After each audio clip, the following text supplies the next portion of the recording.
So, as I've promised, the first video na ginawa ko about anxiety attack, so ito naman is yung anxiety disorder po. So, yung anxiety disorder po is yung patuloy na pag-aalala na nagdudulot ng malaking pagkabahala at nakakagambala sa pang-araw-araw na gawain. Like for example, yung mga pag-aalala na hindi na normal, na hindi na normal na for how many weeks na ganun yung mga kinikilos mo at hindi mo na nagagampanan yung mga dating ginagawa mo at hindi mo na, kumbaga, hindi ka na pumupunta sa labas, hindi ka na, kumbaga, nahihiya ka na magpakita sa mga tao, sa mga kaibigan mo. And yung mga pag-aalala kasi na yung hindi na healthy talaga, na you are very worried about everything. Like for example, magtatanggalan na. Parang inaano mo yun, kumbaga parang dinidibdib mo lahat yung mga nangyari. Parang para sa'yo, it is the end of everything. Something like that. So, parang mahirap para sa'yo makakita ng positive side na nangyayari sa'yo. Kasi, kumbaga, tuluyan ka ng nilalamon ng ano mo, ng tawag nito, ng mga pag-aalala mo. Yun ang hindi na normal. Yan ang sinasabi na anxiety disorder na yan. Kasi kumbaga yung pag-aalala mo nagkakaroon na ng pagdudulot ng ng pang-araw-araw mo, kumbaga na nagkakaroon na ng problema sa daily activities mo, tapos palagi na lang yung nasa isip na ano ba itong nangyayari sa akin, ano ba itong mga nararamdaman ko, nagpa-check naman ako sa doktor at palagi na lang akong nai-emergency room, tapos pagkikita ng mga resulta, wala naman akong sakit. So parang they keep on spinning around that kind of worriness na you created, na hindi naman dapat nandoon. And yung lang talaga, kumbaga, yung talaga yung pinaka cost talaga ng pinanggagalingan ng ng pag-aalala mo is yung natanggal ka sa trabaho. And yes, of course, sobrang hirap pag ganun talaga. Lalo na pag how many years ka talaga, like let's say 15 years, 20 years, mahirap talaga na mag-move on sa ganun. Yun ang anxiety disorder. Number two is yung pag-iwas sa mga publiko. Kasi feeling mo, like for example, natanggal ka sa trabaho, tapos paglabas mo sa publiko, like paglabas mo ng bahay mo, yung mga neighbor mo, pinagtitinginan ka, and then yung negative mo, parang nag-aalala ka na, oh, sila pinag-uusapan nila ako kasi ganito ganyan, natanggal ako sa trabaho kasi may mga naririnig silang mga chismis, mga gossip na about sa akin, or minsan naman is na natin, kumbaga nami-misinterpret natin kasi akala natin pag tinitingnan tayo, iniisip natin na oh, pinag-uusapan ka na, so something like that. So yun ang kumbaga reaction ng ating isipan, tapos pagkita mo sa ibang tao na pinagtatawanan, pag nagtatawanan, tapos pagtingin sa iyo, parang yung isipan mo parang pinagtatawanan nila ako, pero something like that. So isa rin yung nagkakaroon ka rin ng anxiety disorder kasi hindi, kumbaga, umiiwas ka na sa mga public, mga pampubliko, na umiiwas ka na sa mga kaibigan mo, sa kapitbahay mo, sa kumbaga, parang wala ka ng wala ka ng tawag nito, parang wala ka ng mood na makipag-socialize sa mga kaibigan mo na ginagawa mo dati. Next is hindi makontrol at paulit-ulit na mga pangyayari na feeling mo is hindi mo makontrol lahat ng mga nangyayari, at para sa iyo parang paulit-ulit na lang na nangyayari. It's because you create that. You know na ikaw mismo yung nag-create ng mga ganun, na gusto mong kontrolin lahat, pero like what I said, hindi natin makokontrol lahat yung mga nangyayari. And then the last one is yung paulit-ulit na mga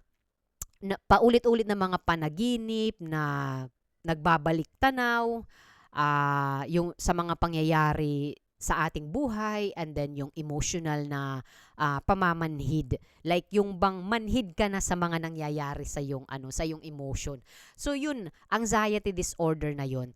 At yung as in talaga yung kahit wala na, parang binabalik-balik tanaw mo. Yun ang kapag yung mga yung mga may mga traumatikong nangyari sa atin, and kapag nasa kumbaga nasa mababang level ka ng emotion mo, madali ka talagang makapitan about mga negative thoughts, at marami kang yung mga napapanaginipan na hindi mo maintindihan. So it's because of sa mga nangyari sa buhay mo, na parang kumbaga ikinimkim mo lang, tinago mo lang, na you pretend that you are okay, na 'di ba, pag naano ka pag natanggal ka sa trabaho, and then yung asawa mo sasabihin sa na, oh, it's okay, makakahanap ka rin ng makakahanap ka rin ng ibang trabaho na magugustuhan mo rin.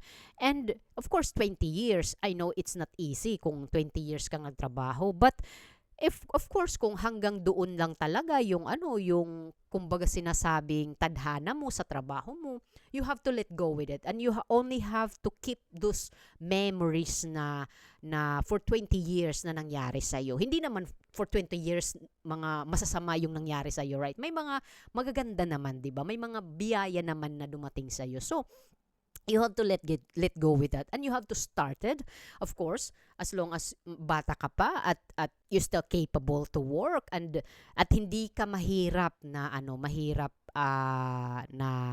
empleyado. So yun ang pinaka-importante. Tapos mayroon kang isang kumbaga yung characteristic na hinahanap na sa isang tao, sa isang empleyado, na mayroon ka na wala sa iba. So you have to believe yourself. So ganito talaga kapag may mga anxiety disorder na super baba yung kanilang tapos yung mga 2 weeks and sometimes like 3 months yung mga worries nila, yung mga pag-aalala nila, as in talaga yung pabalik-balik na lang talaga na bakit ganito yung mga nararamdaman mo ko, bakit ganito yung nangyari sa akin, marami naman kami, bakit ako pa yung natanggal, something like that.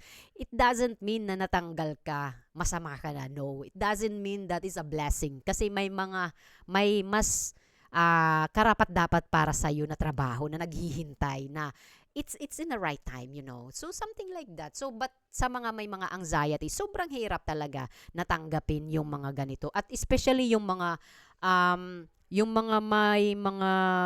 may mga mahihirap na kumbaga, yung mahirap yung pagtanggap nila. Yun ang isa pa sa isang tao na dapat talaga na how to balance talaga, na may time talaga na hindi lahat na makukuha mo or forever with a job. May mga time talaga na magre-resign ka talaga. May mga time talaga na ililit go ka ng empleyado mo. So you have to accept that. You have to be advantage, and you have to be prepared. Pero sa mga anxiety disorder ng mga tao, ito talaga. So nagkakaroon talaga ng epekto yung kanilang daily life. Yung iba kasi is napupunta na sa isang depression pag hindi naaagapan. So kapag may anxiety disorder ka, na alam mo na hindi mo talaga makukoping without help, na alam mo sa sarili mo, so you have to start seek help talaga.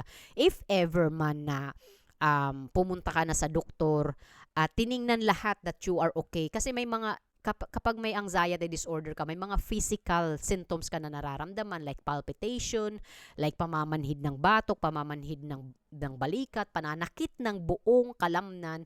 That is part of anxiety disorder, kasi nga may traumatikong na-stuck sa yung inner peace, na kailangan yun mailabas, na kailangan yun ma-let go mo. Kasi yung pinakamahirap talaga sa pagiging isang tao is to let go something na hindi na talaga not belongs to you anymore. Even also the relationship, or even also someone that it's already gone, na hindi na siya babalik. It is very difficult. How much more yung pag-let go mo sa sa pagkatanggal mo sa trabaho. Mahirap 'yun. Mahirap, sobrang hirap. But like what I said, if you already struggle this anxiety disorder, wag mo nang pahintayin pa na mag 1 years.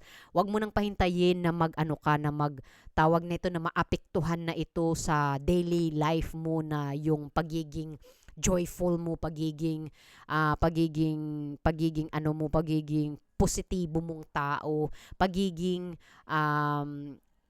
na para na palagi kang nakikipagsalamuha sa mga tao na yun na nabago because of anxiety disorder. No, hindi dapat hihinto yung buhay mo doon sa anxiety disorder. May mga ano po yan, may mga tawag nito, may mga treatment na po yan. It depend kung magme-medication ka. It depends what's the psychiatrist diagnosis mo. If they said that you have to take a medication till 6 months, and we'll see kung may pagbabago ba. But mas maganda talaga pag maaga na ma-diagnose at ma-treat, kasi madali ka talagang makaka-recover pag ganun. Huwag mo nang pahintayin pa. And the next video po is papaano makokoping ang anxiety. Yung anxiety lang ha. Kasi kapag disorder na guys, mahirap siyang i-coping without help. Kailangan talaga na may help, may guide, may tamang diagnosis sa tamang psychiatrist. Hindi yung napaka-psychiatrist lang, yung feeling psychiatrist. It's because sasabihin na, ganon yung ginawa ko. Nagkaroon ako ng anxiety disorder. Ito lang yung ginawa ko, yung alternative treatment. For you, it helps, but hindi lahat na nangyari sa'yo is magagamit ng ibang tao. So, sa video ko, palagi ko talagang ina-advise na pumunta talaga kayo sa psychiatrist ninyo. And if the psychiatrist, they give you some assignment kung dapat ganito yung gawin mo, dapat mag-take ka ng antidepressant pills, at wag mong i-isolate yung sarili mo, maging ano ka, kumbaga lumabas-labas ka para hindi ka naman kumbaga maging preso sa anxiety disorder mo. At marami ka talagang tawag nito, marami kang matututunan sa psychiatrist. At hindi lang kasi sa medication, depende kasi kung ano sa diagnose sa'yo ng psychiatrist. So anyway guys, stay tuned lang kayo sa next video ko para sa coping mechanism naman for anxiety attack. Thank you so much!